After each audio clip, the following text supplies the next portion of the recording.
Innovation is in our veins. Soon the whole world will know our names. Sharing our knowledge and freedom reign. We here for the people, you know it's our way. Setting foundations is part of the dream. It doesn't matter if you're new to the game. Listen up now, cause we all gon' say, elevate, elevate, elevate, higher, elevate, elevate, elevate, higher.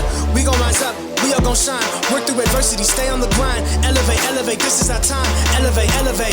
Welcome to the Elevate Podcast, everyone. It's so great to have you all on one more time. It's your boy Josh, and I'm grateful to be back on with you yet again. We are grateful because so much is going on in this country as per usual, and you know when the intro music starts, that means we have a guest. Very excited to have the most amazing former broadcaster, then just turned to new media, started her own show, and just rocking it on TikTok, lighting it up on YouTube. We have the amazing Jasmin Laine. Good intro, my goodness. Can I hire you for my wedding? Oh, shoot. That means a lot. I really appreciate that. I love that I semi-messed that up because I couldn't get I forgot to unmute you for the first 3 seconds of that, but we know we're trying. Okay. Yeah, Don't you worry. Don't you worry. So, as I said, former broadcaster, you worked for Rogers, then you went and worked for a company called Ivanov, which, we'll pronounce it like that, sure. It's Ivanov. Ivanov. Yeah. Ivanov. We'll roll with it. And where you had your own radio show there as well, and then left that, turned into the new media, as they like to call it, and now you run your own YouTube show that you started back in April. That has exploded. You're doing phenomenal. Subs are 25,000 subs in 6 months, whatever it is impressive. No one should be able to sneeze at that. And also your political understanding and your commentary is, I'd say, second to none. You're fantastic to listen to and able to watch. As a Russian bot, that's only natural. Are they calling that these days? Oh, every time. You and Cat Russian Canada? Propaganda. Okay, Putin lover. Okay. Oh, shoot. Yeah. Do you find that the comment section on TikTok is more wild than YouTube? Yes. You know what? Actually, that's something that's been really interesting to observe because I've been talking politics on YouTube for, a couple months now. And it's so bizarre to me now that I have shifted and I tried posting some things on Instagram and I'm like, no, people don't like that there. And then I tried posting some things on TikTok and I'm like, oh, people really like this here. But it's insane. People always want to talk about the extremist left wing, but there is absolutely an extremist right wing as well. Like people just get so vitriolic and you have username 001258. You can get away with anything with a username like that. And people, their unhinged animal definitely comes out in TikTok in a way that it doesn't on YouTube. That was actually probably one of my biggest shockers when I first started uploading to YouTube, especially. I was still working in media at the time and I was terrified, beyond terrified. But I was like, Jesus, take the wheel. Carrie Underwood told me to do it. Let's go. And I was just so shocked with how supportive it was on the YouTube side of things and a lot of really good conversation as well. Whereas TikTok is just like, wow, everybody's brains are melting on there. Like I get mad going through the comments on TikTok sometimes. It's like, girl, you got to stop trying to respond to these people. Like this is not doing good for you. Absolutely. Well, we experienced the exact same thing with our show too, where TikTok is insane. Like it is not good for my mental health to hop on there and look through any of the comments on there. When I got on YouTube, like it's like people will say some crazy things, but it's nothing out of the norm or out of the ordinary. And then it's, for the most part, as you said, it's a pretty supportive comment section that we have on YouTube. There, I'm like, YouTube's a lot easier. I think the worst thing I get on YouTube is that I look like White Chicks Wayne Brothers. And I'm like, haha, good one. I know. I've gone as that for Halloween every day of my life. Oh, no. Oh, gee. So you said that was the worst thing you got? That's fair. Sorry? You said that's the worst thing you received? I would say so, yeah. There's been a handful of people, what do you know? You're a dumb little kid. And I'm like, well, I think I might be smarter than you because I'm not resorting to calling people who are younger than me dumb little kids. So yeah, wait, how old are you? I didn't even think about I never thought about your age at any point. I'm 28. Okay, yeah, so we're about the same age ish. Yeah, actually, no, what am I saying? How old are you? 32. So yeah, we're 4 years apart. Wow, you basically are in a coffin already. I am. They're calling me. It's funny because I do coach a lacrosse team, and that's the joke they always made. Yeah, it is, isn't it? Yeah, and that's the joke all the kids make. It's like, you're old to start. You suck. And yeah, which is funny because you get around this age and you realize that life has just begun, and you feel stupid for all the years that you did damaging your body and making poor decisions to get to this point. Absolutely. No, totally. And you're spot on. And as we continue, I do want to kind of address, we're going to talk about a wide variety of political topics tonight. And I think it's important to address the situation, the elephant in the room that happened just recently here over in Vancouver, BC, where we saw a mass stabbing take place. And again, details are still a little hazy. We just know a fair amount of people were hurt, injured, and the perpetrator is also not living anymore. And that is kind of the situation that has happened. And people have been taking to social media, mainly on X, saying this wasn't the norm 9 years ago. What is happening to our country? And as someone who lives in Halifax, Nova Scotia, it's not foreign to me of mass tragedies that have taken place here back in 2020, which unfortunately our current government used that as a political tool to then remove guns, a sweeping gun ban across the country. And yet we find today that 82% of the guns that are used in crimes, in Toronto at least, are used by illegal guns. So that was a great ban. It did a great job. Yeah, it's so crazy. Wow, it's bizarre for the government to think that criminals are registering their guns to begin with and then also going to just send them back. Yeah, imagine that. That was where the situation where the conversation's moving about this stabbing. Unfortunately, our hearts and our thoughts are with the people who were affected and impacted by this. Especially, we have a fair amount of listeners out in BC. You know, our hearts go out to you. Hope you're doing okay. But from your perspective, Jasmin, how did we get here? You know, it's an obvious question. I know most people have the answer, but from your perspective, from what you've known and what you've been hearing, what has allowed for this to take place? Well, I mean, the obvious ones, you know, catch and release, shocker, doesn't really work. Vancouver as a whole is just, wow, what a woke city that is, where there is very little consequence for anything. It's so bizarre. You know, I used to have a friend who lived in Vancouver for quite some time until she married a man in Seattle, and now they no longer are in Canada. But I remember going there in 2013, 2014, something like that. And the city was so unbelievably different than it is today. And you have, you know, a perfect storm that's created possibly on purpose, possibly not. You have mass immigration affecting the entire country, unbelievable amounts of poverty. You also have safe supply because that makes sense. And then also these insane catch and release policies. I mean, in what world do any of those things promote a healthy, safe society? Every single one of those would be on the ticker of something's going to go wrong. Something's going to go wrong. And they just keep checking off more of the wrong list versus actually doing something good. And I think to me, really the biggest problem in all of this is just the fact that compassion has gone way too far. And there have been so many ideologies and so many laws passed under the guise of compassion. But when you look into it, there's nothing at all compassionate about having criminals be released from prison, sometimes, you know, multiple times in the same day. There's nothing compassionate about not having enough funding for your services. There's nothing compassionate about defund the police, which is some rhetoric that we've seen going on throughout the country for years now. And then on top of all of that, you know, you also have a mass amount of people that nobody knows about. Nobody knows where they are, where they came from, who they are. You've encouraged your society and everybody to wear masks and hide their identity 24/7 nowadays whenever they're doing something terrible. And I think with this, it's just the perfect storm. You know, there's something actually, I wish I could remember the actual data on this, but something on the Joe Rogan podcast that he's talked about frequently is the amount of people where even when they're introduced to something as simple as marijuana, there's a certain percentage of the population that's actually higher than you would think. It's like 1 in 10 or something, who that alone, just this being introduced to that particular narcotic or I don't know, medicine, whatever people call it these days, can actually alter your brain so much so that you can start developing schizophrenia from as much as one toke. And, you know, if you factor in some of those things and how your brain chemistry changes depending on what you're exposed to, and having the safe supply, safe injection, all of that stuff, which thrives in Vancouver, and we have seen such a huge downfall of the repercussions of that.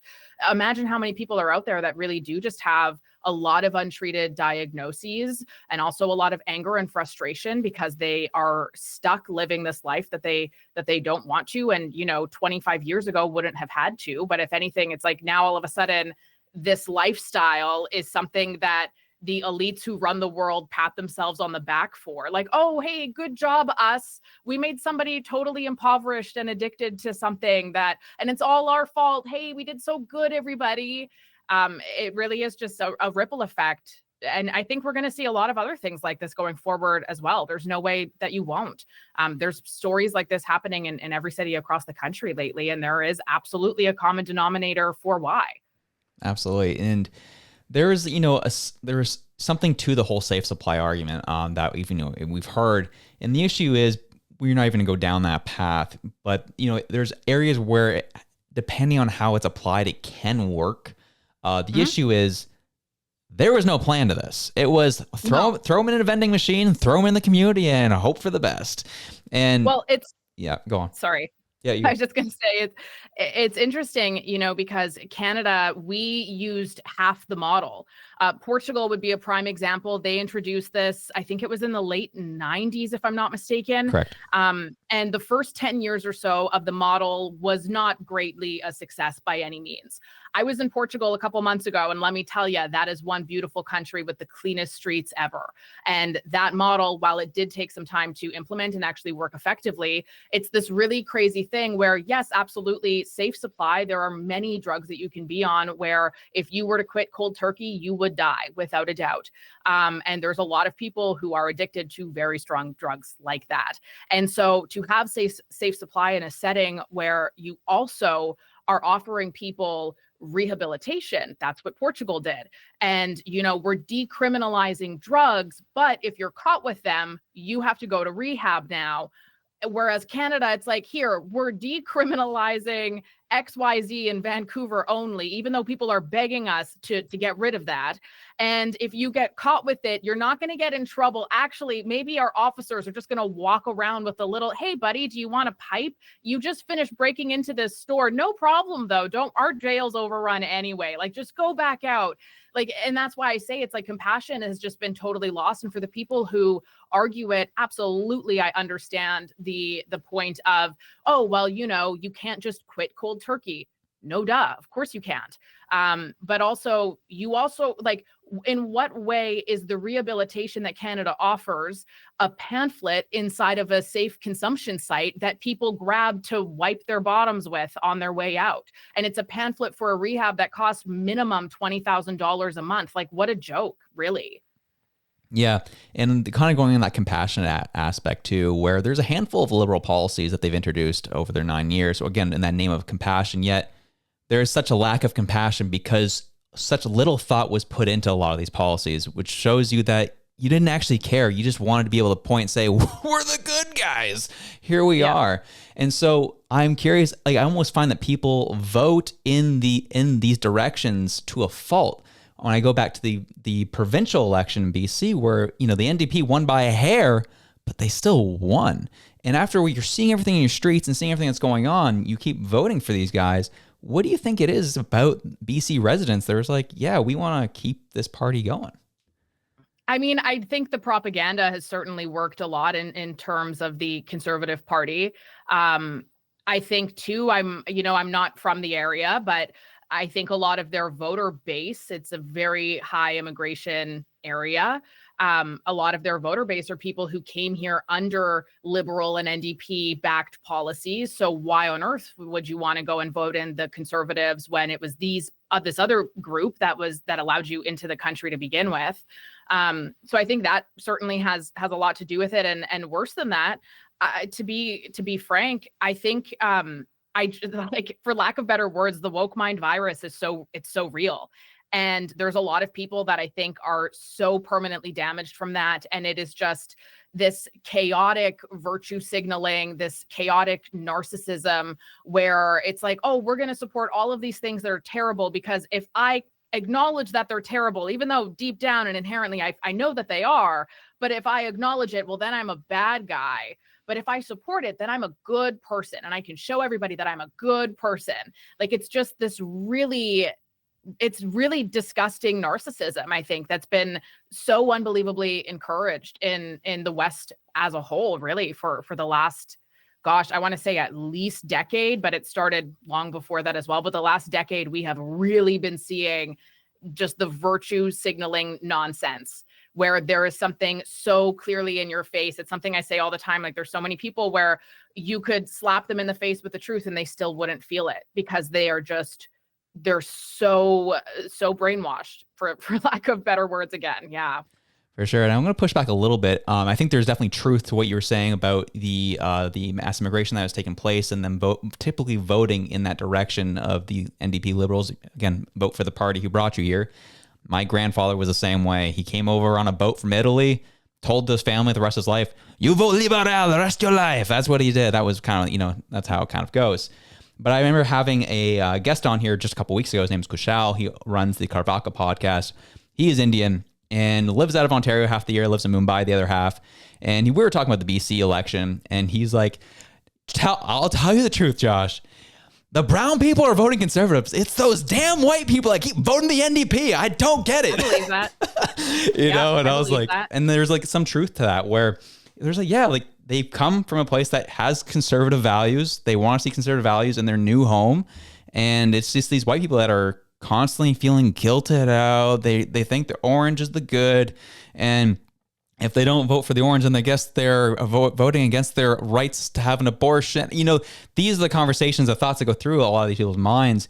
And when I say you people, I have conversations, like these people are my friends. I have these conversations with them all the time and hearing. It's okay, Don Cherry. I'm not going to fire you. Fire me.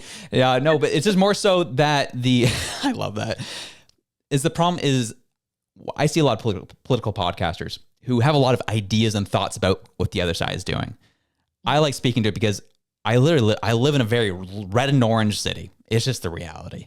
And these all people are my friends. So I'm speaking from experience that this is the reality rather than speaking from Northern Alberta where I'm only around conservatives all day. So that's kind of what I'm seeing on the ground, what's happening. Anything that you want to kind of add on to that before we move on? I mean, I think really that just kind of, and that's something that I've certainly experienced as well. Canada is absolutely an incredibly diverse nation. Every single one of us has friends that are not from here or, our second, third generation, whatever it is. But to me, again, that just really signals that the propaganda has really worked. We have absolutely created a society. The third wave feminism movement certainly didn't help here either, where, white people, we hate ourselves because we're white. And how do we virtue signal and feel as though we have done some sort of good? Oh, well, it's by voting for this party that's advocating for this thing that makes me somehow feel virtuous now, when in reality I don't. And it's really just because you've been so mass programmed into like resenting your existence, really. Absolutely. And I kind of want to move into one thing that kind of hit me there was talking about the thought process of Canadians and how it's kind of been instituted into us because, the conversation was leaked about Trump joking about making Canada the 51st state, yada, yada, yada. And the pleb put out a poll on X saying, okay, if America were to invade, would you fight back? Would you do nothing? Or would you help them? And it was crazy that I think it was like 45-50% of the respondents said they'd do nothing. And I was like, that is... What can we do? They took our guns. Yeah, true. But that is the most Canadian mentality I've ever heard. Where it's like... Well, yeah, you're compassionate. Yeah, of course. And it's almost... We are, as a people, we were so bred... We were a hotbed for craziness to go down. That's why we have 3 hardcore that we know of terrorist organizations operating within our borders that we're allowing to operate. And then on top of that, we've kept electing this man who keeps just abusing the people on so many levels. And we keep saying, Daddy, I want more. And that Yep. This might be a little conspiratorial. So Here we go. Sorry, not sorry. But to be completely frank, there was something that really struck me as odd a number of years back. I can't remember if this was no, this wasn't the snap election. So this would have been Trudeau's second term. I recall we were dealing with the crisis happening in Syria at the time, and there had been planes filled with hundreds and hundreds of Syrian refugees. And Trudeau did something very interesting that I've never personally before seen in politics, which is he did this big show. He was on TV. He's at the airport. I remember when he was giving the speech, and he said that for every single one of those people landing from the plane, and keep in mind, these are refugees from a country where they have experienced all kinds of trauma. They have also experienced all kinds of programming and whatnot. And a lot of that programming is that the West is the bad guy. And honestly, for a lot of those places, the West, especially the USA, was absolutely the bad guy. And then they came here, and Trudeau says, hey, every single one of you is going to get permanent citizenship when you get off the plane. And that happened to a lot of people. And it's really interesting how that was also an election year, and he won. And I wasn't actually that surprised, because I thought to myself at the time, and I was so much younger then too, but it just struck me as so odd that you would do that. And also such a huge slap in the face to all of the immigrants who have been in this country for a long time and still don't have their PR. They still don't have a working permit. They still don't have their citizenship. They have to pay to get all of those things. They can't afford it, whatever. And you're going to go and allow all of these refugees off of a plane and grant them all citizenship. Meanwhile, when you're a refugee in a situation like that, you don't really get to choose where you're going. You're set up in a tent somewhere in a village. It's terrible living conditions. You're put on a list, and they essentially will call you and your family's name. I don't know if it still works like this, but they essentially just call you and your family's name and say, hey, you guys are on this flight, and they'll take you to the runway or whatever. And that's how that situation works. So you're granting permanent citizenship to all of these people who may have actually not even known where they were going at the time. And then they land, hey, I'm a Canadian citizen now. That to me sounds a lot like election rigging. That sounds like foreign interference. Like that sounds like a really, really big problem. And that's kind of why I said it at the beginning there a bit there. It's like, to me, there very much seems to be something with a certain demographic and a voting base and things that are happening that are very much benefiting one over the other. And that doesn't really make any sense to me at all. And it's bizarre that more people can't see right through that. Absolutely. I remember the whole Syrian refugee situation is clear as day, because at the time, my wife was in the process of immigrating from the States to Canada. And she was trying to get her PR. You know, the refugees were coming in. And it was kind of this, for me, similar to you, it was the first time that I'd seen it where I was like, oh, we're just kind of wide open arms, no questions asked. We're bringing all these people in. And at the time, even though I wasn't a Trudeau voter, at the time I was like, okay, I can actually get on board with this. Like, they come in from a tough situation. As a kid, I wasn't really up on the old foreign policy situation and how what Obama did led to this. But I just kind of like, yeah, of course we want to do this. But now it's, we're seeing chapter 2, 3, 4, 5, and 6 of this same policy where it's like, now we are way overtaxed, over leveraged, can't handle it. Our infrastructure can't handle it. And now we're kind of falling apart at the seams. And Mr. Mark Miller is going to say, well, calling us racist half the time. And then all of a sudden he has to backpedal on it. So what is your thoughts on Mark Miller and Justin Trudeau's like immigration policy and the fact that they are backpedaling on this? Like, what do you think actually forced them to visibly, audibly admit that this is a problem and tell the Canadian people that they're trying to fix it? Votes 100%. I really don't think for a single second that they actually care about the damage that it's happening. You have to keep in mind, like, all of these people, and this is for the Conservative Party. Maybe not everybody on the Conservative Party. There's one girl who's speaking up a lot, and she actually grew up in the same neighborhood as I was in. So it's not like all of them come from really wealthy elitist homes. But having said that, sorry? Was it Doncho? Yeah. Nice. She's lovely. She's a gangster. But there is I think especially on Trudeau's team, there are so many people that have no experience at all. They were friends of his, no experience at all. Very wealthy, elitist, socialite type of people.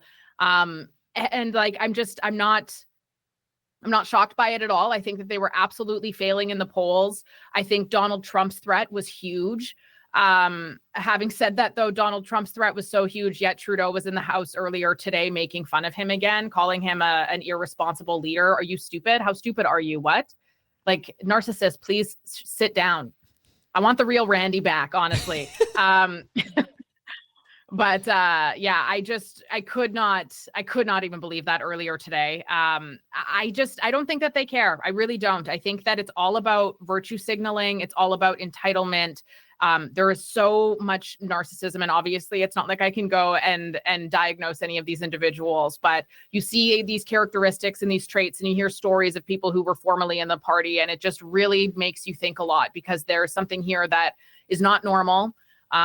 It's not natural even, and it's going completely against the will of your people. And also, that's one of the things that's really so unfortunate. Like, remember when taxes were initially just created to help fund after the war? Yep. And then suddenly now, 55% of my paycheck is going to them. What? And I have zero say in anything that money is going towards. Apparently over 500,000 went to putting furniture inside of Joly's room. Cool. So there's so much money, and they don't care, because it's almost like the spoiled child. You have access to absolutely everything. It's so easy to get corrupted if you were not already corrupted to begin with. And I think this is all solely virtue signaling, because they know that they're going to lose. Having said that, when Trudeau goes off about Donald Trump again today in the House, that also makes me think, because I'm like, wait a second, what is your motive here? I don't understand you now, because that seems like the dumbest thing you could have ever done at the moment, given the tariffs that we're currently being threatened with. So, okay. Yeah, I think a part of it is I'm sure Trudeau was upset that some of their conversation was leaked, and that made him look like a fool. So this is him trying to get back in some way. But I do think there's a compare and contrast between Trump and Trudeau. They're both narcissists. But one more so than the other, because you have to some degree, you have to be. But the thing with Trump which is more positive than Trudeau, is you can see the difference, right? Trump had another term, had it 4 years where he wasn't in, now he's back in. And Trump, yes, narcissism is an important trait at that role. It's just the reality. But the thing about Trump is it doesn't totally affect his decision making. Where when you're bringing in people who are smarter than you and you don't feel threatened, that's a huge deal. When you're bringing in the Vivek Ramaswamys, Elon Musks, Tulsi Gabbards of the world, who are legitimately smart in their own right, they could technically outshine you, but he's not worried about that. He's like, I want to put the best team together so we can, take this on. Now, Panda Trudeau, anyone who was strong in that party for the past 9 years got kicked out, pushed out. Now he only has people who are dumber than him in the party, which is saying something. And this is what I was telling my American friends when Kamala Harris was making her run. I was like, I wasn't a huge fan of her. And they were like, oh, but she's awesome. I'm like, what about her is awesome? I don't understand it. She's a dumber version than Trudeau, which is really hard to do, I'm sorry to say. Yeah. And I had an opportunity to meet Jody Wilson-Raybould like 2 weeks ago. And I told her, I was like, I know you're liberal. Don't care. Thanks for standing up, Canadians, and standing up to this government and standing up to Trudeau. I know it cost you your job, but people like me, thank you for it. And that's kind of what I'm seeing with Trudeau is he is so narcissistic to the point it is detrimental, and he only brings in people who will say yes to him and who are weaker than him, which is saying something considering how weak he is as a human being in general. Yeah, I completely agree with that, without a doubt. It's just, you can fool a lot of people for a long time, but you cannot fool everybody forever. You really can't. And that's the thing, evil, it's something I've said plenty of times on my own show, but evil oftentimes will win for a very long period of time because good doesn't go to the lengths that evil does in order for power and to win. Good will kind of play. It's like it's from the Bible, to be wise as a serpent and gentle as a dove. Like the good people, we understand what's going on. We aren't the type, though, to do something really nasty, vicious, malicious to get our way, per se. I'm saying like I'm this absolute saint. but not talking about myself, I swear. Unless you're talking to my mom, then that was totally all about me and how I'm a saint. But I think Trudeau is really starting to show. I think a lot of people saw that from the get-go too. Even Trudeau, when he was first elected, the fact that he even ran is just bizarre to me. He was so unbelievably not qualified at all. He had a name, sure. That's it though. Like literally so unbelievably unqualified, and he fooled a lot of people. He was very good at talking. He was so smooth in so many ways. He was so charming. Yeah, exactly.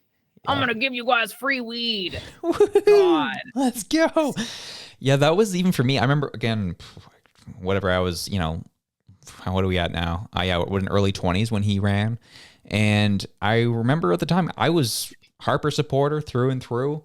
But even me, I was at the point, I was like, man, Harper's like, he's got to move on. I was kind of even getting tired of him, if being honest. But I was like, but that guy's not the answer. Like, I'll take another 4 years of Harper if it means that. Wait, hold on. Are you ready? I'm going to do... This is a monologue by Justin Trudeau. I breathe this country. I feel it in my bones. It's in my nostrils, which is going into the alveoli inside of my lungs. Canada is in my veins. And scene. That was iconic. Appreciate that. That was, dude, we didn't even plan that. That was off the dome. Shout out to you. That was fantastic, Jasmin. We love to see it. But yeah, that is 100% spot on. And the other thing, and again, wasn't a fan of him, knew he wasn't the answer. And then I knew he definitely wasn't the answer when he was in. It was nice cold. I think it was a November day. And they asked him, why'd you make 50% of your cabinet women? And he said, because it's 2015. And I was like, get this guy. I'll already get him out of here. I don't want him here.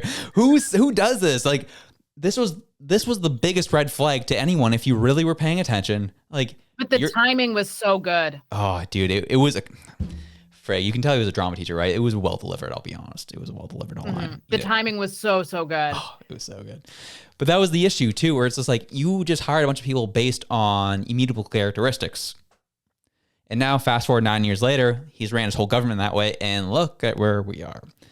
Let's also not forget when he first did that as well, in terms of all of the ministers and whatnot that were a part of the Liberal Party. I want to say, I might be wrong with this, don't quote me on this, but it was like 5% or 25% maybe female at the time. So, already you have very slim pickings, and then you're picking, 15 or something out of that percentage?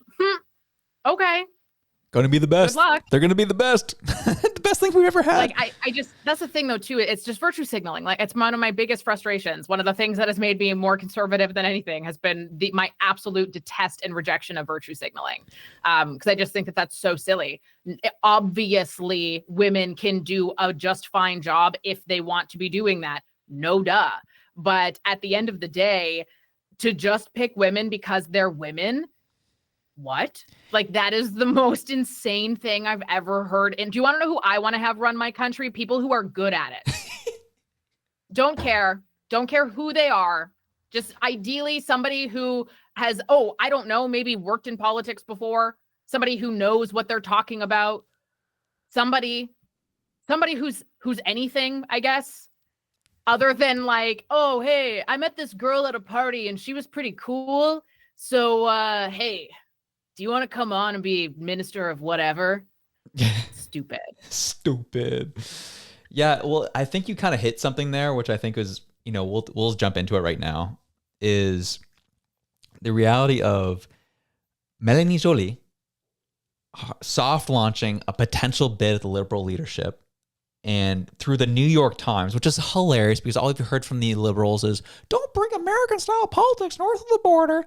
And here we are with going to the New York Times to soft launch this, saying that tapped by Trudeau to steer foreign affairs, she's now his possible successor. And in the article, she also talks about how, she felt so welcomed by Trudeau, and there's times that she was pregnant and, becoming a mom. And Trudeau said, that's fine. The world needs to see a pregnant woman. Wouldn't that look great?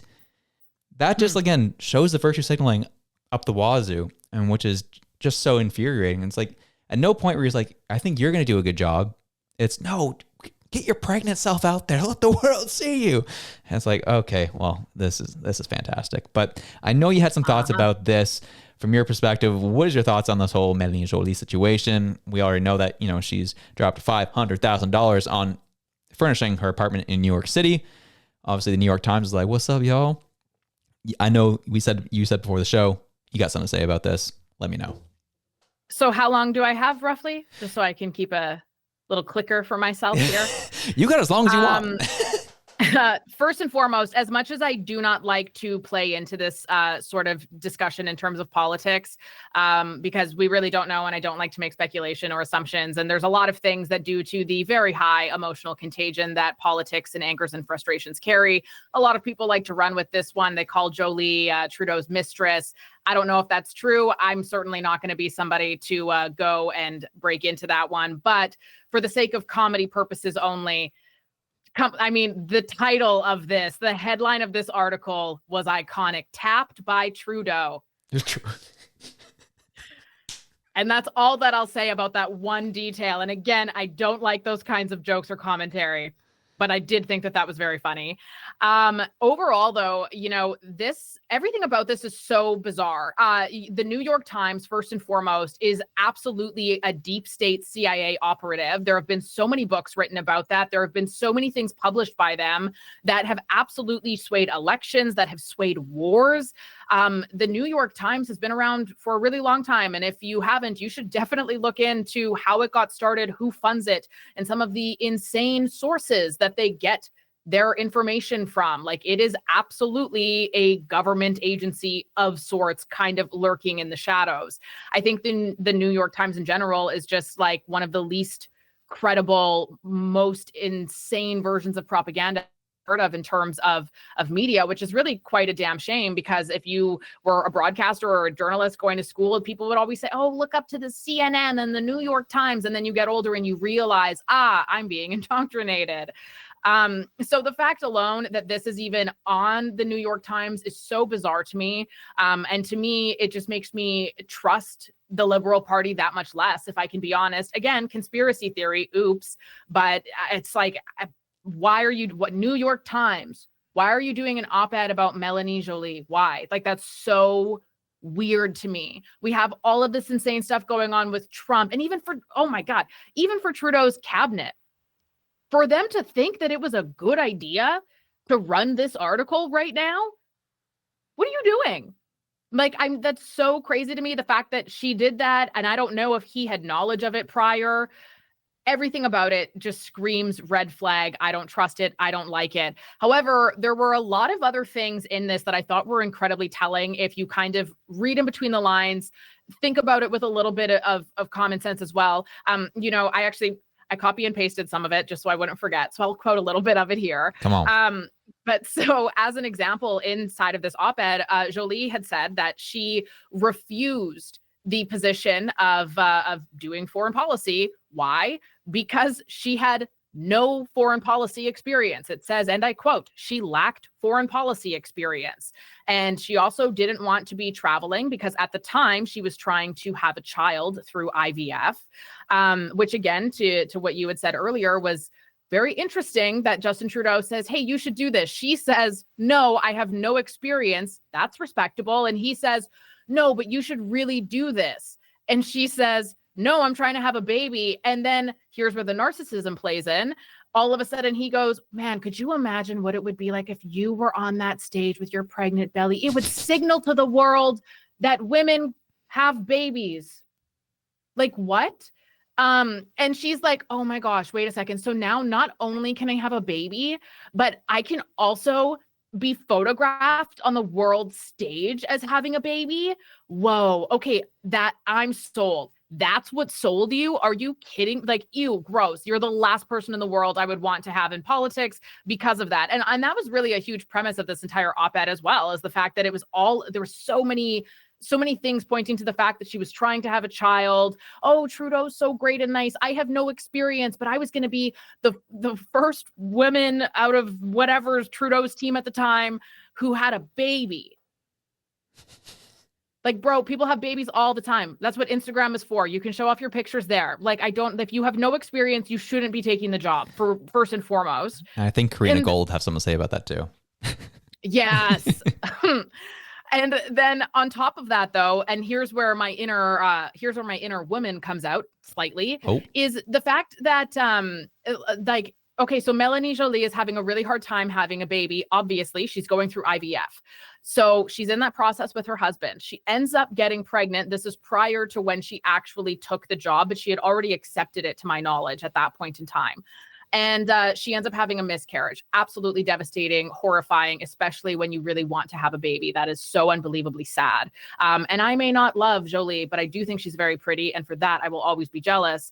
But I absolutely can show a lot of compassion towards her there. I know so many people who have been through that, and I wouldn't wish that on anyone. But you go and have a miscarriage, and here she is now. She's still trying to have a baby. I'm sorry. You think your stress levels are going to be so okay, and everything in your life is going to be so great. It's going to be, your body is going to be the perfect temple for having a baby when you are working as the foreign defense minister under Justin Trudeau's regime. Like, everything about that screams, if you're trying to have a baby, that's probably not the right job for you. That is such an intense environment. There is so much travel. There's so much instability, late hours, early mornings, chaos and stress that you're dealing with all the time. If you're trying to have a baby and you really want to have a baby, like, yeah, sure, girl, get your money. But also that's a crazy high stress position for you to be in. And I don't understand why you would have accepted that. Oh, wait, it's because I'm actually probably a narcissist. And Justin Trudeau, who I met his brother at a party or something. I think that's what it said, is that they met randomly at a party or something, which is how she ended up meeting Trudeau. He told me that I could be this and I could be pregnant while on stage. I could be pregnant. Do you say, oh, you could be pregnant in the House of Commons? That sounds awful. That is not worth the pictures. Let me tell you. Sign me up.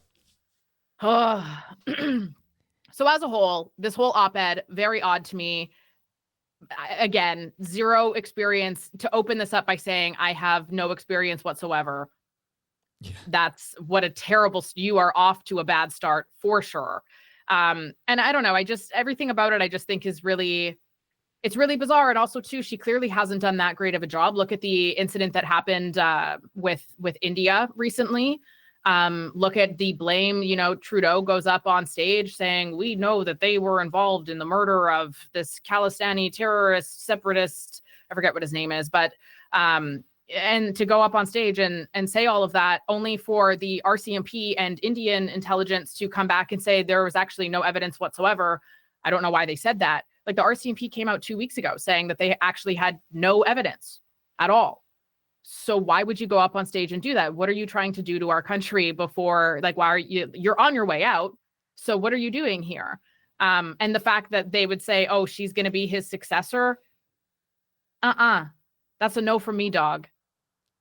I don't even want her to be. I want her to go home and have a baby. That's what I want for her. I want her to get away from that crazy spotlight lifestyle and get some 8 hours of sleep every night, have breakfast at a normal time, and go and have a baby. That's what I want for her.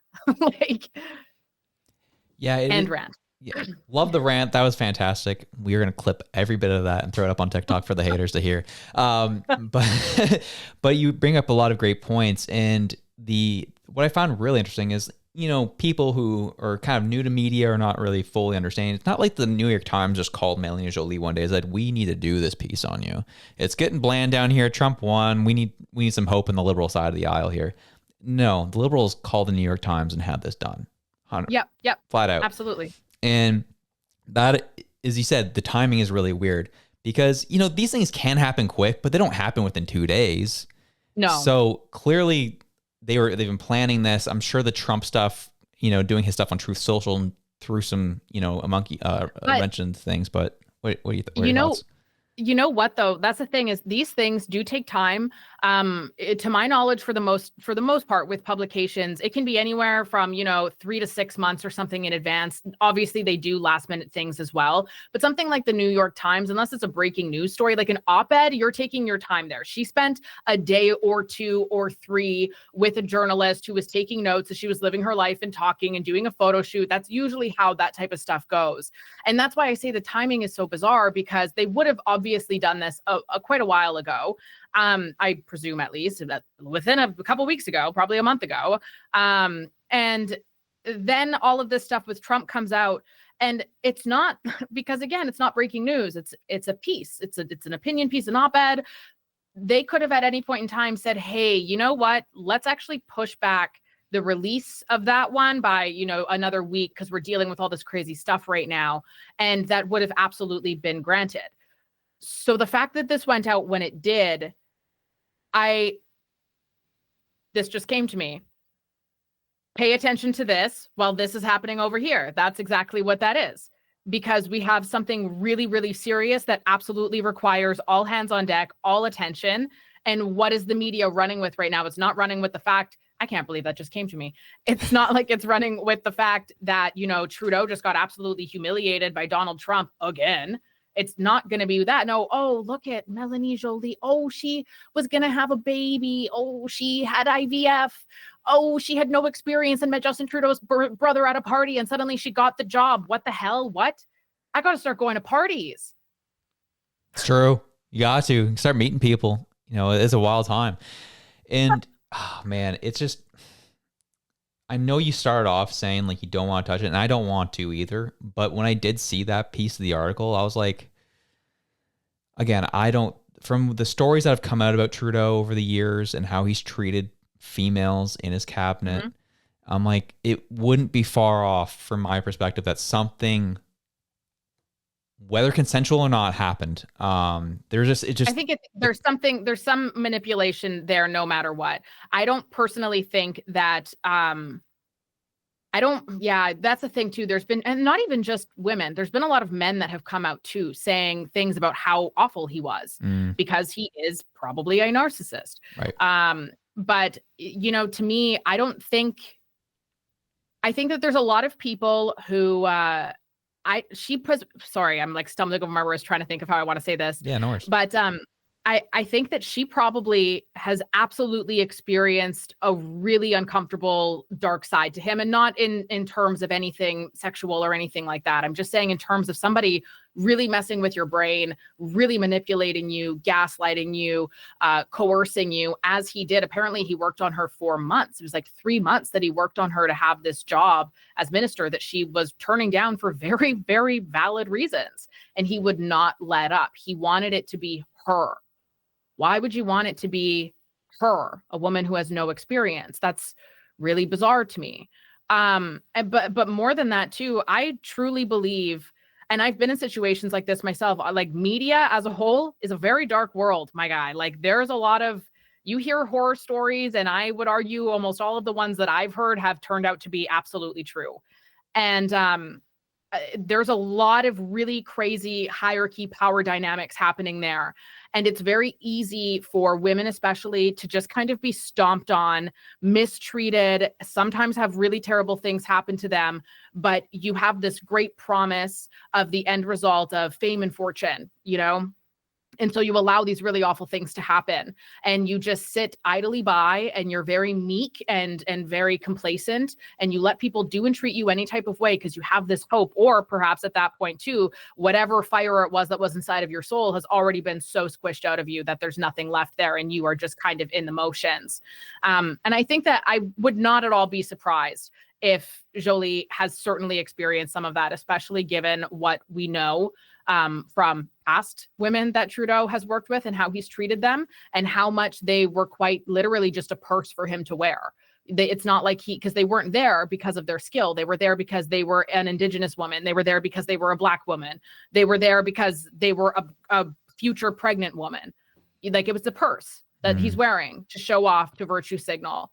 And I think that there probably is something really, really yucky under there. And I definitely, as much as I dislike a lot of the things that she's done. I certainly would not fault Joly at all for sticking around. I mean, what are your options? You lose your job, admit defeat, or you stay and hopefully win. Like, yeah.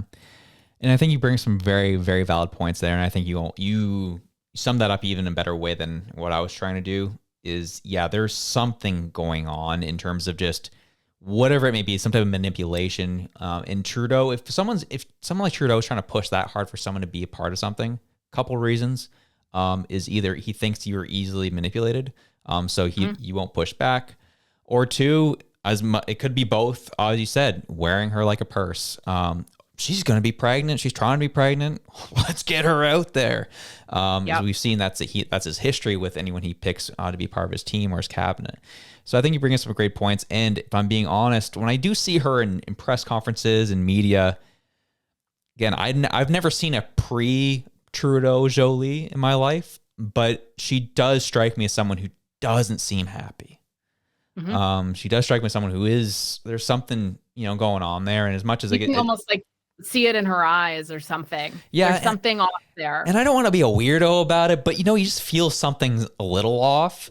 And again, as you said, I'm not a fan of her at all. Don't like her policies. Don't like what she's done. Anything stretches the imagination. But there is the human side of me who can empathize. I'm like, man, something dark must be going on here. And I hope that she at some point, or someone in her life, I don't know, like her husband, can do something and like try to pull her out if it is something that's actually pretty dark. So yeah. That's the thing, and I don't want to speculate too much on that side of things because obviously we don't know. Yeah. And that's one of the things that's dangerous about doing political commentary is it's really good to work in the facts. Having said that, with Joly, maybe there absolutely is nothing crazy weird going on and she was a lucky one. But one of the best ways to figure out what's likely going to happen is usually what the past history has shown you. And so far, Trudeau's past history with women who have left his cabinet has not been very good. And so it doesn't make my heart feel very good at all. And similar to you, Joly is whatever. I don't know. She has really cute hair. I'll give her that. Like her hair is always on point. But something feels, I don't like how it feels. There's something about it that I don't like how it feels. And then also reading this story about her too, in my brain just immediately kind of went to like, oh, okay, so you knew you couldn't do this. You said no. He didn't accept no for an answer. I don't know that I like how that makes me feel, but okay, I can let that one slide. You really, really, really wanted to have a baby. You ended up accepting this job because he convinced you that having a baby would make you look really good. What? You ended up having a miscarriage, a terrible tragedy, and you're still trying to have a baby now. And like, to me, it's just, it almost is one of those things where, I think especially a lot of women, this tends to happen around the age of 30, roughly, where you get that really bad baby fever. And we got a ticking clock inside of our wombs. So, it's not like there's forever, but it is very common statistically that there are a lot of women out there. Why do you think female lawyers they end up leaving the business statistically at much higher rates than men? And it's usually around the age of 30. And a lot of that has to do with just that maternal instinct. No, I want to have a family now, and I almost kind of feel, of course, I'm generalizing there, but my heart hurts for Joly, especially reading this. Yeah, absolutely. The IVF and knowing that, and it was mentioned so much in this, clearly that's something really important to her is to have a family. And to me, it's like you gave up having a family to what? To be a purse for Justin Trudeau to wear so that he could virtue signal to the world, I am a feminist and I'm going to keep saying it. Like that was not a good deal, and now you're in this really chaotic work schedule when it appears that, by all accounts, what she really wants is just the life balance, not work life. She just wants life, and to just have a family and enjoy her life. And my heart goes out to her and anybody in that situation too. It's one of the things that's been really hard on women in the 21st century is this, oh, you have to work. You're going to be just like a man. It's like, no, I want to stay home and make cookies and eat them before my husband gets home. Thank you very much. Like, so. Fair play. Yeah. And I think you make some very valid points and I appreciate you bringing those up. And speaking of scenarios where people possibly soft launching their bids for leadership of a party. This is, I don't know if you've caught on to this or your thought processes on this. It seems like Sean Fraser might be running a little bit of a shadow campaign as well on his behalf to get leadership of the Liberal Party. Tell me everything. This is new news. So it's just been recent. He started kind of taking more Poilievre approach to his social media. So he's always clipping himself, putting it out. He's getting very combative. Recently been getting more combative in the House of Commons. And I know there's been conversations in back rooms where people are kind of pushing him to go for leadership. And I'm like, there's something going on there where like all of a sudden he's got his own logo. He's pasting it on things now. And oh no, he got a logo. Oh my. Yeah. That is it. That's like becoming Instagram official. Oh my God. And so it is funny to me because of the idea of like, he's literally taking everything Poilievre did in his bid to take the leadership of the Conservative Party. He's taking some very similar steps. So I'm like, someone who's just trying to be a great MP doesn't do this. There's something more going on. Again, there's something personal to it, certainly. Yeah. So that's kind of where I'm saying, I'm like, could we see Sean Fraser, Melanie, Joly poking their heads up, looking around? Can I get this? And which in some cases you must be out of your damn mind to want to take over after this is done. This party, they'll be like, at this point, they might get 10 seats, maybe if they're lucky. Like this party will be relegated. So crazy. Like it's the next election is so crazy. Oh, dude. Like especially the projections. Like I don't think the projections are really going to hit, but could you imagine a 260 seat Conservative majority? That would be psychotic. I don't even know if I would like that. That's too much. That's like having a Liberal NDP coalition. I would need to have something more equal. It's literally, it's pretty much one party rule at that point for 4 years. Get used to it. And I'm like, do you I have to count the seats in the House of Commons? Like, do they start spilling into the other side of the aisle? At that, like, I was like, that's a lot of people, man. So I was curious. Sorry, I keep interrupting you. I'm the worst guest ever. It's all good. There's a lag, I think. Maybe not. I don't know. I'm just on Sean Fraser's website. Let's go. SeanFraserMP.ca. There's a photo of him holding a Canadian flag with a child. So absolutely, he is trying to get leadership. Game on. He's kissing babies. There we go. You got a logo and a picture of you with a Canadian flag and a random child. Trudeau, he's coming for blood, baby. He's coming. Mr. Pictou County himself from Nova Scotia. Sean Fraser, here we are. So that's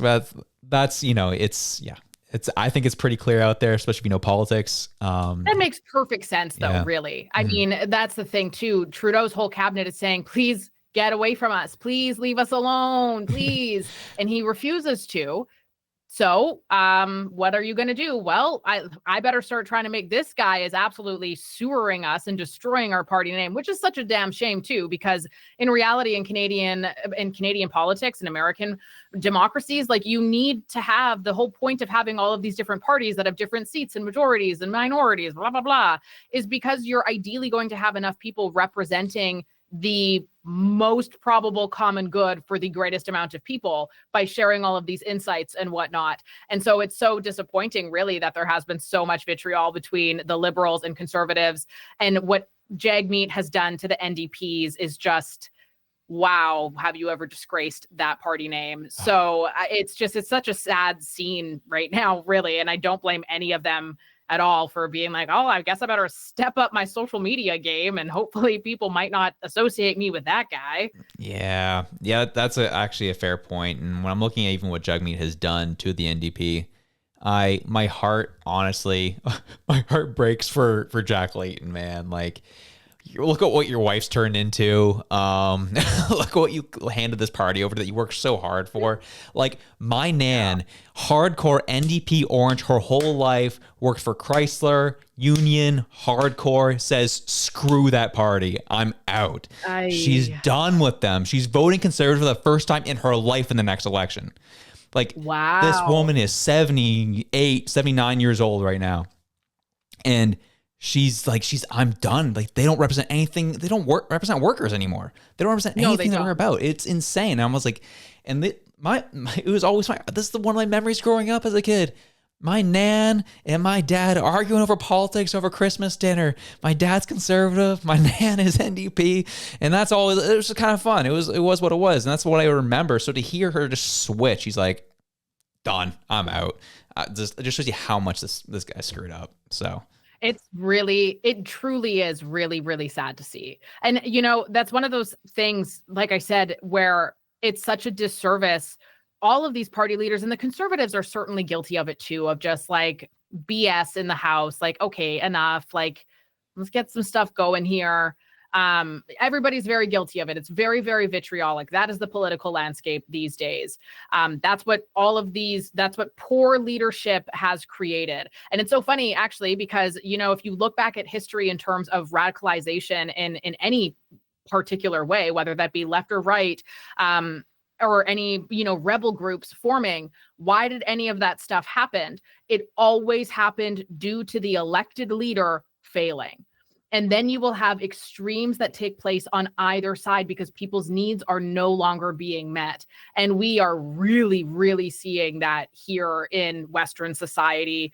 Also, like France, whoa, what's going on over there? Seriously. That was crazy. So we're really seeing that, just like this complete shift of what we thought politics and democracy was, and the absolutely real ramifications of a failing leadership. And it's not just here in Canada, and that almost makes it way worse. So it's really interesting. Like, I hope that somebody can come in and pick up the pieces, but look at what they're inheriting. Even with Trump, look at what he's inheriting. Poilievre, holy moly, good luck. Good luck, yeah. Like, it's not a good situation. There has been so much corruption, so much propaganda, and so many people that are just not educated, and they're so indoctrinated. If that will ever be fixed, I really don't know. I mean, if you were a kid growing up from kindergarten to 12 and you lived life the way that they are right now, and you were taught the things that you are right now, and you saw social media the same way that you are right now, it's a completely different world. And the damage that's going to do to people's psyche and brains, I really don't know if there really is much hope for that. It's really the consequences of this, and how children have been used as pawns and in the form of social media and everything when it comes to political propaganda is just, it's insane. And it's something that we've never, ever seen before. And we're going to have to live and learn, I guess. Yeah. Speaking about using children as pawns, though, that is probably the one thing low key in my heart of hearts that's really upset me, is seeing, since Trudeau has broken up with his wife, him always bringing his daughter along on these political trips now. I'm like, leave her out of it, man. Like, this is like, she didn't sign up for this, man. She was born into your family. She doesn't need to be there. I don't know. I could be wrong. Like, I shouldn't speak to family dynamics. But it feels weird as like, you are literally the most hated person in Canada right now. Keep your kids out of the spotlight, dude. And I also think for a safety issue, definitely. Why would you bring your child? Absolutely. And then especially, he's requested many a times saying, well, yeah, please keep my kids out of it. Yet you keep bringing your kids back in. Shut the heck up.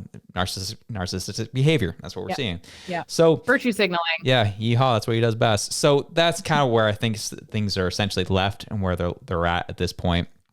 We talked about the Maserati Marxist himself, Jasmin Singh, Poilievre, Frag, man. You said vitriolic. Politics are very vitriolic right now. I know a lot of terrible things have been said, both sides, all three sides, whatever you want to say. Yeah. But yeah, that was a kill shot today. I have to admit. I was like, it was iconic. I was like, oh boy, when we started throwing the term Marxist in House of Commons, things have gotten bad. Yeah. You know what? This is kind of off point to tad. I'm just curious if you can let me know 3 words that would you identify yourself as a conservative? Yes? No? Yeah, I'd say so.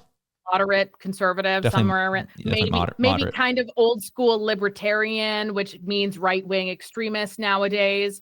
That's where I am personally. But out of curiosity, what are 3 words that you hope to never, ever hear again now that Trump is elected and hopefully after Poilievre is elected? White supremacy, I guess that's technically two. That's one term though. We can put a little hyphen or something in there. We'll put that there. White supremacy, Nazis, and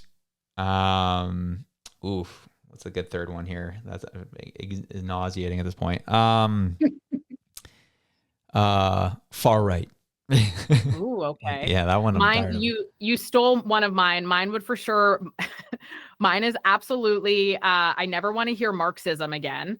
It's fascinating to read about, but I'm so sick of it being. It's accurate. That's the part that really sucks. But I'm so tired of it. Yeah. I'm just sick of that stupid word. I never want to hear Marxism, fascism, Nazi is definitely one, and I'm throwing in a fourth one here. I swear, if I have to hear the word colonialism again, I am going to have a total BF. I'm going to lose my mind. That's the one that really gets you. That one that gets you going. Oh, baby. When somebody drops a colonial in my DMs, I am like, yeet out of here. Like this is Sparta. I'm so sick of it. It's so sick of it. It's your job as a white person to decolonize. What are you talking about? Come on. Don't you know? I hate it. I hate it so much. I'm so tired. I'm so tired of being shamed for existing, for being shamed for things that I have no part of, don't support, don't know anybody who did. True. Oh my word. But hey, don't worry. That is just the left because they are so tolerant that they are the most intolerant people ever. So that's something I've been thinking of lately is just the words I'm so excited to hopefully never hear again. Like if I have to drive past a university and hear the word fascism one more time, I am, Hey, ho, ho, fascism has got to go. Yeah, I got you. Yeah, I hear that 100%. And the other thing I'm like really looking forward to things ending is these BS protests every other weekend for other countries. I'm kind of over it too. So. Oh my God, get away from me. Like, stop it. You know what makes me so mad though too? And I understand this is an issue that dates back very long time, but the pro-Palestinian protests, like these kids, and again, it's indoctrination. You are absolutely being indoctrinated. But there's so many people that are protesting and they have no idea what they're protesting at all. Like they have no idea what Houthis is. They don't know if there's even a river or sea near Israel. They have no idea. Like they don't know anything that they're protesting because and like, that's the thing too. Does anybody else think it's weird how October 7th happened? It was October 7th, right? Oh my God, if I got that date wrong, that would be so bad. You're correct, yes. October 7th happened, and on October 8th, there was already mass protests and everybody was wearing keffiyehs and I'd never seen one before in my life. Is that weird? That's weird, right? That's weird that everybody had signs en masse. They had the clothing en masse the very next day. That's weird. Yeah, the whole situation I thought was very odd. That's when we've been seeing things, but that was one of the key moments for me that I knew that Western civilization was essentially lost. Was when you see a massacre happen like that, and the very next day we are upholding the people who are cheering what happened. I was like, whoa, where are we going here? What happened? I was quite frankly stunned. Because again, and still comes back to your favorite. It's been over a year. We'll come back to your favorite term, Marxism. It's because Israel's the oppressor. That some people view as. So it's just like, okay, whatever. You can talk about the governments or as you said, the long-standing issue that it has been. The reality is, normal citizens got raped and killed. And people want to sit there and chant, oh, end the occupation. What occupation, my dear? Because Israel pulled out of Gaza in 2005. And by 2007, there was no more Israeli occupation. The only people who were occupying Palestine was Hamas and Iran, who funds Hamas. So what occupation? Like, what are you talking about? That's not even factually correct. And then people will say, oh, well, Israel was still involved with XYZ. Israel's so mean to Palestinians. Really? Well, why is it then that there's like 24,000 Palestinians who had working visas in Israel that could freely cross into Israel, and that Israeli businesses hired them because they made more money working in Israel than they did working in Gaza? That doesn't sound like a country that absolutely hates you to me at all, actually. And then there's been so much footage too of Gazans who have been complaining that Hamas was stealing their food that was coming in from the UN and stuff. And that doesn't make mainstream media at all. But what does instead is that Benjamin Netanyahu goes and gets, we're going to arrest him for crimes against humanity. Excuse me? You are okay. That's fascinating, because I've actually never really seen anybody try harder to avoid civilian casualties in an urban warfare setting, which is crazy. You know, why isn't the question, why is Hamas using innocent civilians as human shields versus why is Israel a part of, like, the whole thing is just so backwards and it makes no sense to me. And the fact that the blame was taken, like you said, like it was taken towards the people who had an attack on them that killed 1,200 people that day. What? That's never happened before, ever. And so again, propaganda, in my opinion, obviously there, and we know this as well. You had hinted at this earlier in the episode, but you know, Canada has known terrorist organizations. The IRGC is one of them. Who is that? What are they funding? Oh yeah, Hamas. Like, you follow the paper trail and it goes there. And that is an organization that is in Canada. Well, I wonder how all of a sudden university students across the country all had keffiyehs and they all had all of their signs and they knew what to chant just a few, 14 hours after this massacre was made public. That's pretty weird to me that was all able to be organized across the West all at once. And having said that too, the Israel-Palestine conflict has been going on for so long. Like, there is so much history to unpack there. And I absolutely can see sides from all parties. I don't like war. I don't like death. I don't want anybody to die. I don't want anybody to be at war. I don't want children to die on either side whatsoever. But, in what world do we punish a government for defending itself? And, we want there to be a ceasefire. Well, do you know what's happened when there's been ceasefires? Hezbollah's broken them. Yeah. So what do you want here? I don't understand. And yes, absolutely, there's been some damning video footage of Israel that appears to be bombing areas that appear to be unprovoked. Do we know that as a fact? Not a hot clue. We don't know who the people were in that particular area. It seems kind of suspicious, but we don't know. We only know what CNN is telling us. And so, yeah, there's certainly been some things too on Israeli side that I don't like how they've done things, but what would you do? Like, there's still over 100 hostages. What? Yeah. And that's the thing too. Hamas goes and takes hostages. Why? Because they know that Israel is going to then have to fight back. They know that. And they go and they spend all of these years digging tunnels and little things underneath of these buildings that Israel cannot bomb without having severe, severe consequences. And they knew that. So again, why is the question not, why the hell did Hamas do that? Why was Palestinian, whoever was in charge at the time, like, allowing that to happen? Why were the people working in these hospitals or schools above these tunnels allowing that to happen underneath of them? Why did they do that? And instead the conversation is, why is Israel bombing them? Why the hell is Hamas using human shields from their civilians? What? Like, who are we blaming here? This is crazy to me. Yeah. I didn't even want to talk about that today, but alas, here we are. Here you are. Yeah. I mean, I think the thing that's been most concerning to me is now, again, how it all slowly transpired, where it's like, we're fighting for Palestine. Yeah. And then it slowly devolved into, all of a sudden, communist flags are being flown in these demonstrations, and then Hamas flags are starting to fly, and you're just like, and then they started saying, yeah, we love Hamas. And you're just like, this is what we were talking about from the beginning. We don't like this. Not a fan of it. Death to Canada. Okay. Yeah, death to Canada. My favorite. No. Like, that's Charlotte just... Kate's still living in Vancouver, by the way. Just going to throw that out there. Wait, who? Charlotte Cates, she is the woman behind the Hamas movement in Canada. She lives in Vancouver. She's married to a man who was born in Jerusalem, and then he moved, I can't remember where exactly, but he was born in Jerusalem and then he moved like across the border. She married him. She was a very big terrorist sympathizer.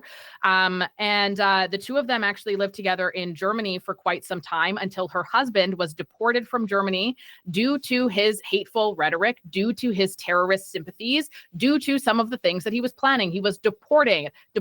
Where did they go? Charlotte Cates, who is a Canadian born in Vancouver, decides, hey, let's go back home to Canada. Her husband joins her. Again, a man who was literally deported from Germany due to his involvement with the Iranian government and terrorist planning and funding and stuff like that.